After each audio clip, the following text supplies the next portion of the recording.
বিসমিল্লাহির রহমানির রহিম। 5 জুলাই 2025 শনিবারে দৈনিক করতা সংবাদপত্রের শিরোনামে আসছে, গাজায় হিরোশিমার চেয়ে 6 গুণ বেশি বোমা ফেলেছে ইসরায়েল।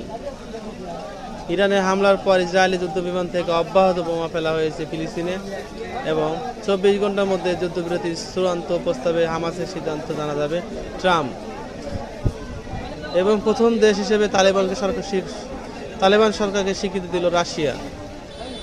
আসলে যে সময়গুলোতে যুদ্ধ চলছে, এত এবং ব্যাপক পরিমাণ বোমা বর্ষণ করেছে ইসরায়েল, যা হিরোশিমাকেও চেয়েও 6 গুণ বেশি। এটা আসলে মারাত্মক। মানবতা জীবনযাপন করছে ফিলিস্তিনি ভাই বোনেরা।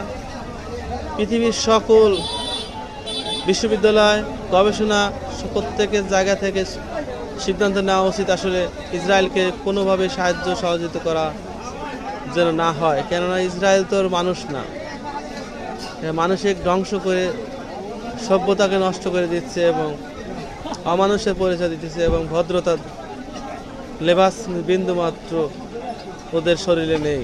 ধন্যবাদ আমাদের সাথে থাকার জন্য।